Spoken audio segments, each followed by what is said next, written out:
Vamos a platicar en esta ocasión sobre el capítulo 20 del libro de Sheva Grama.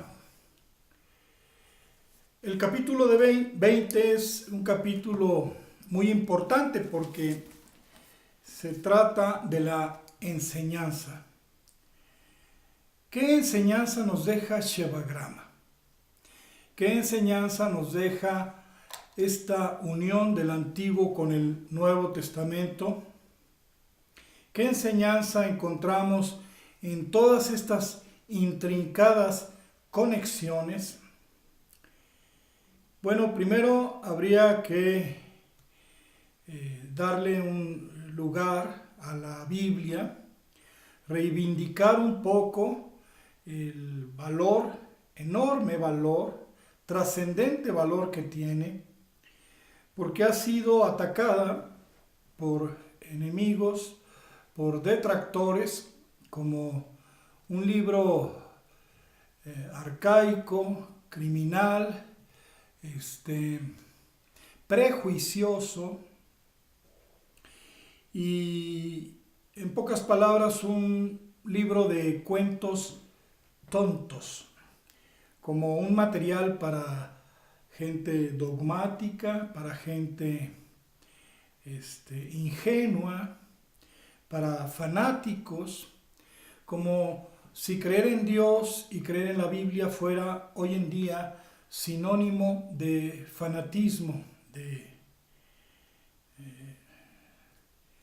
de un prejuicio grave sobre los valores importantes.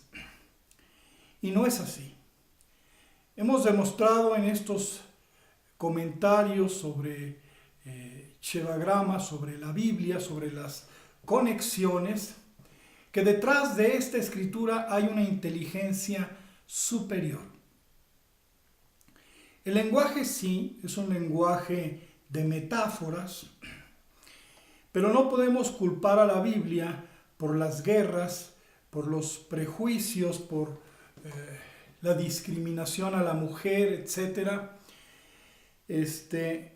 Debemos entender que la Biblia se escribió en nuestro lenguaje.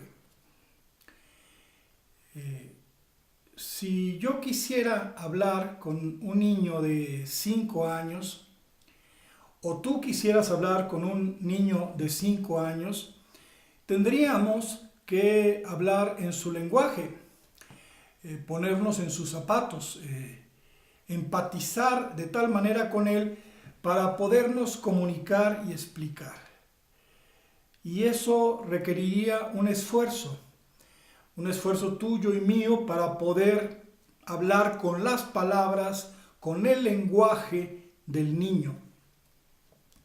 Es así que si a este niño le pareciera que el gato que tiene de mascota es bueno y el perro del vecino que corretea al gato todos los días es malo, y si la sopa que le da su mamá en la comida le parece fea, pero los dulces le parecen deliciosos, si a este niño meterse a bañar le pareciera un castigo, etcétera, etcétera, nosotros tendríamos que meternos en su lenguaje para intentar explicarle a la mejor cosas de la vida.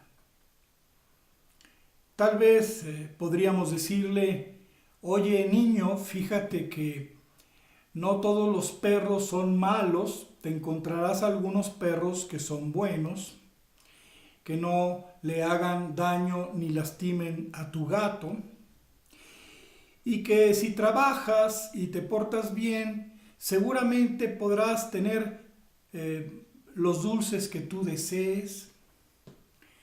Le podríamos decir que si se cuidara, si tratara de no ensuciarse, pues se bañaría con menos frecuencia.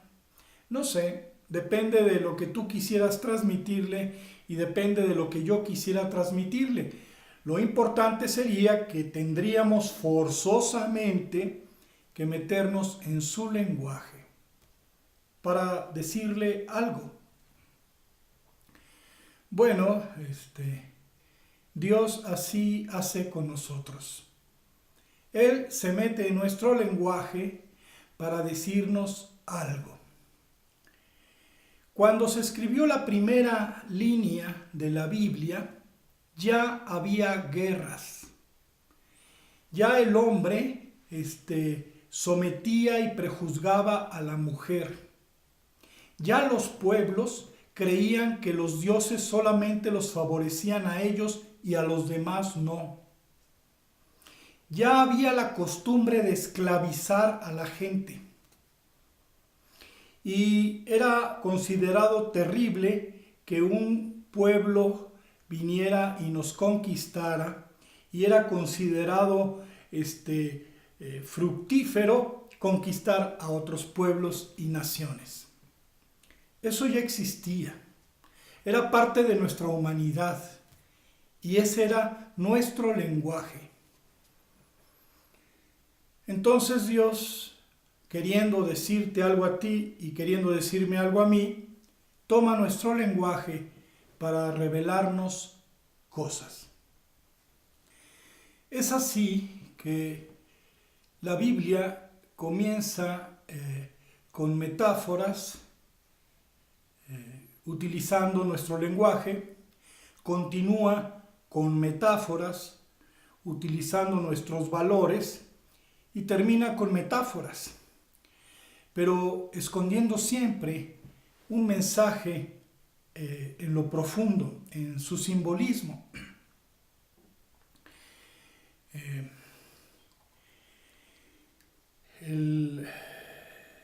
Dios intenta a través del lenguaje de símbolos, que no es otra cosa que el lenguaje de la naturaleza, el lenguaje que extraviamos, que olvidamos hace mucho tiempo, cuando hubo esa separación con lo divino, lo esencial nuestro, y por eso nos parece que estamos en confusión. Intenta en ese lenguaje de símbolos empezar a revelarnos las claves para entender qué mensaje hay de fondo. ¿Y cuál es el mensaje que viene de fondo?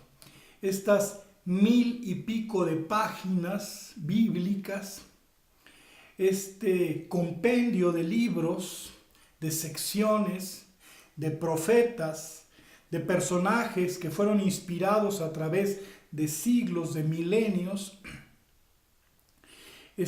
nos arroja una información simple a final de cuentas. Nos dice que hay una secuencia de 2, de 3 y de 7, de acuerdo a nuestra caja torácica, y que esa secuencia es como se conectan las divisiones de la Biblia, primero en 2 grupos, después las siguientes divisiones en 3 y al final en 7. En la conexión de 2 grupos, en la secuencia que empezamos con el número 2, lo que nos dice es primero ser y después poseer. Está simple, fácil de escuchar, fácil de pronunciar, fácil de escribir, pero no es muy fácil de vivir y de experimentar. Primero ser para después poseer. En la secuencia de números, lo que sigue es el 3, y el 3 nos dice que para llegar a ser, se requiere tres pasos. Para desviarnos necesitamos 3 pasos, y para regresar a la esencia, a la divinidad, a nuestro verdadero yo soy, también necesitamos 3 pasos. Lo dijimos como creer. Hay que creer en tu esperanza más íntima, en mi esperanza más íntima. Le llamamos Dios, pero puedes llamarle de otra manera. Se ha estigmatizado el término de Dios como algo para fanáticos, pero realmente puedes tú ponerle el nombre que quieras. Hay una esencia eterna, poderosa, sabia, causante de todo, que mora en ti, que mora en mí, que está en todo el universo. Ese Dios está en ti, está en mí, y nos hace esperar cosas buenas. Nos hace pensar que somos eternos. Nos hace pensar en finales felices.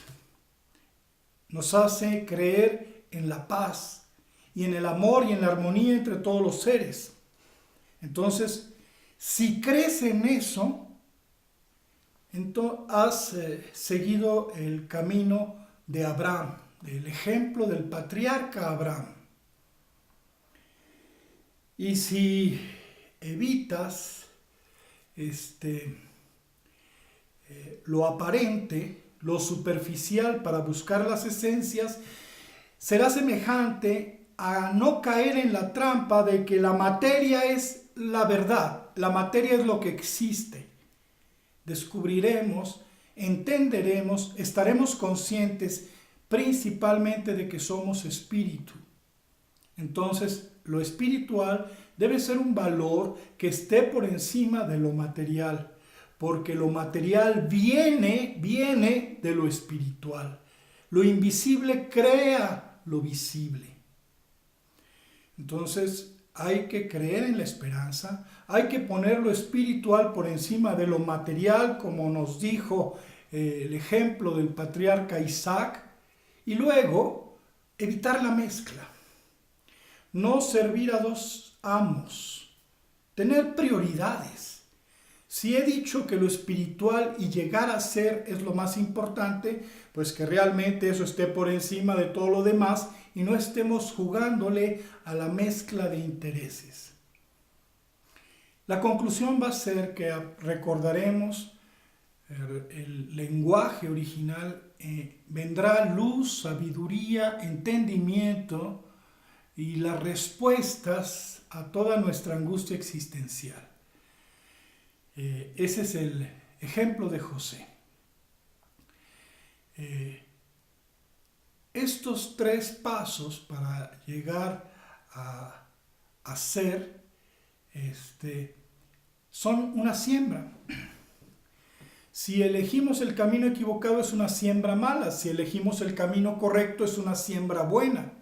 Nos vamos a encontrar con que el Cristo, la iluminación, la divinidad, tu esencia, se va a mostrar ante nosotros y ahí veremos si la podemos reconocer o no, si podemos entender su lenguaje o no, si lo crucificamos o lo recibimos.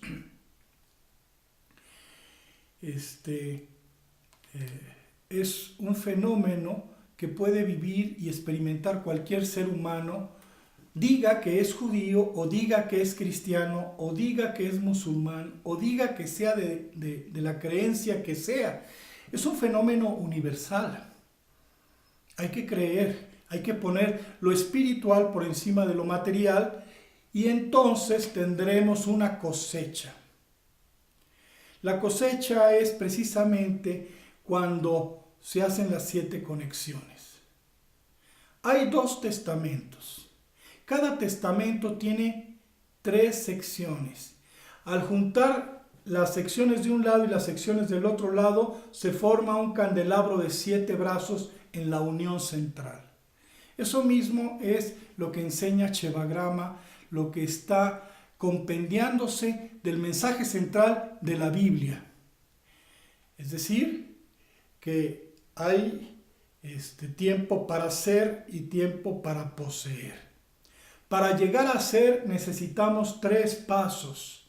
Es una siembra que, como el candelabro de los 7 brazos, va a girar eso que sembramos y nos va a traer una consecuencia, que es lo mismo, a que nos va a dar una cosecha. Esa sería la formación final del candelabro. Entonces, no está diciendo disparates la Biblia. Claro que puede sonar muy sencillo, muy simple esta conclusión final, pero hay que advertir y hay que recordar que detrás de todo esto hay autoridad. Platicaremos sobre esto de la autoridad. Si llegara en este momento una persona alcoholizada, más o menos tambaleándose, un desconocido toca a mi puerta o toca a tu puerta y nos dice: el señor presidente quiere hablar con usted. Pues simplemente no le creemos. ¿Cómo es posible que el señor presidente quiera hablar conmigo o contigo? Pero si en este momento bajara afuera de nuestra casa, de nuestro hogar, bajara un helicóptero con soldados y un general tocara la puerta y te dijera: el señor presidente quiere hablar con usted, lo tomaríamos con más seriedad. Decir que primero hay que llegar a ser para luego poseer, y que el camino de llegar a ser implica 3 pasos de sembrar, para que luego venga un giro y nos dé una cosecha. Si sembramos bien, obtendremos ese ser anhelado, la conexión con el yo soy. Pero si sembramos mal, nuestro extravío y confusión será mayor. Si nos lo dice un borrachito, podemos pensar que es un disparate, suena bonito, ¿verdad? Ojalá así fuera. Pero ya vete a tu casa, mañana te sentirás mejor. Y despediríamos al señor alcoholizado, al borrachito que vino con una muy buena idea, pero pues es un borrachito. A diferencia de que necesitamos llegar primero a nuestra esencia, a nuestro ser, para luego poseer, en un proceso de 3 pasos que son una siembra para cosechar al final un giro que nos traiga eso que anhelábamos, la posesión del yo soy, la conexión con Dios, la recuperación del lenguaje nuevamente, aquel que olvidamos, de metáforas, de símbolos. Si nos lo dice la Biblia, con todas estas conexiones, con estas matrices matemáticas, con estos acrósticos del alfabeto hebreo, con distancias de siglos entre un libro y otro libro, con profecía, con una historia de un pueblo hebreo que estaba anunciando la historia de la cristiandad, la iglesia y todo lo demás, paso a paso, pues ya tenemos que tomar un poco en serio este asunto. Hay autoridad detrás de estas palabras, mucho más que el helicóptero con los generales que nos viene a hablar de que el señor presidente quiere vernos. Aquí tenemos gran evidencia, gran autoridad, profecía, lenguaje de números, incluso la posibilidad de las respuestas que la misma física y ciencia está buscando. La Biblia no es un libro de cuentos tontos. y se está irguiendo, se está levantando, se está poniendo de pie para decirnos a todos que aquí hay revelación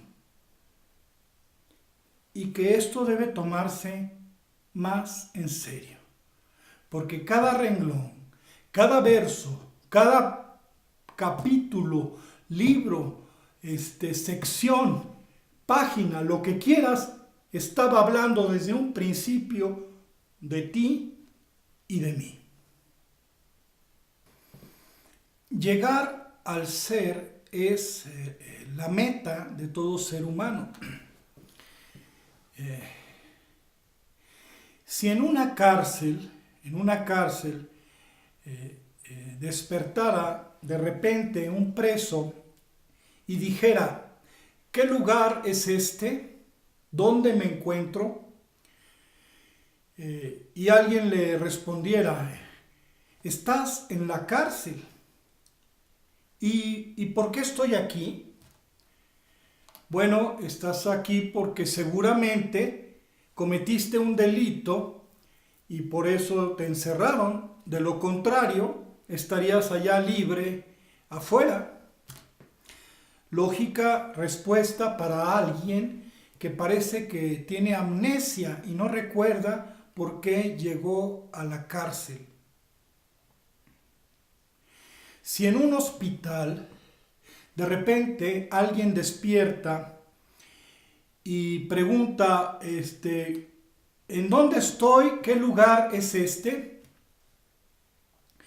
Y si una enfermera le contestara, bueno, esto es un hospital. ¿Y qué hago yo aquí? Bueno, pues seguramente tuviste un accidente o estás enfermo, porque si gozaras de buena salud, no estarías aquí, estarías allá afuera. Lógica respuesta para alguien que parece también que tiene amnesia y olvidó por qué razón está en el hospital. Y si en este momento a ti o a mí alguien nos preguntara, o más bien tú o yo despertáramos a la edad que tú tienes y a la edad que yo tengo, en este momento yo despertara y me cuestionara por primera vez, ¿qué lugar es este? Alguien podría acercarse a mí y me diría, bueno, esta vida, este mundo, es un lugar donde todo mundo viene o todas las personas vienen a buscar ser alguien en la vida. ¿Ser alguien? Sí, todo mundo quiere ser alguien. ¿Y qué hago yo aquí en este lugar? Bueno, seguramente en alguna parte de tu proceso, de tu evolución espiritual, te distanciaste de tu verdadero ser, de tu yo soy, y por eso estás aquí, para tratar de recuperarlo, para volver a ser alguien de verdad. Esa sería una lógica respuesta para alguien como yo que podría tener amnesia y no recordar por qué razón estoy en esta vida, en este mundo, sin saber de dónde vengo, a dónde voy, ni nada.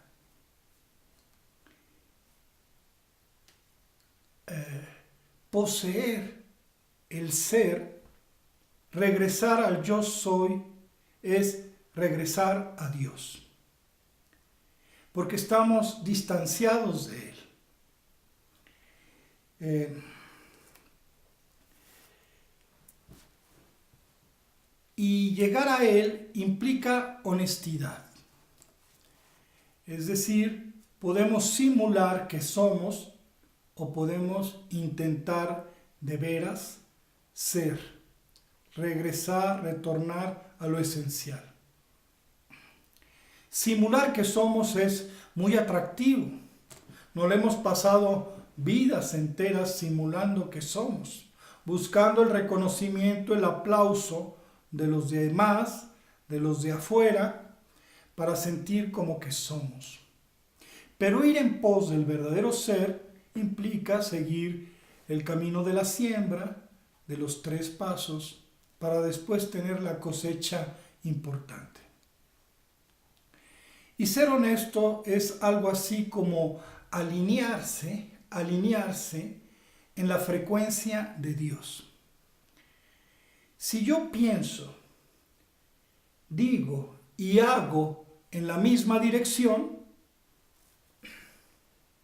seré un hombre de verdad, alguien que busca la verdad, que intenta vivir la verdad, porque es alguien congruente, que está intentando ser lo que dice y lo que piensa. Esa es la única forma, porque somos máquinas de mentir. Todo el tiempo estamos simulando y mintiendo, de muchas maneras. Mi producto es mejor que el de la competencia, etcétera, etcétera. Díganle a los acreedores que no estoy. En fin, todo el tiempo mentimos. Y luego clamamos a Dios o a los cielos para que nos revele la verdad. La verdad será revelada para aquel que viva la verdad. La confusión y la mentira es para aquel que vive confusión y mentira. Si yo pienso, digo y hago en la misma dirección, es como si me alineara a la frecuencia de Dios. Y entonces todo el universo me revelaría las verdades que necesito, las respuestas que estoy buscando. Esencialmente esto es lo que la Biblia nos da como conclusión, como enseñanza central y nos la da con autoridad.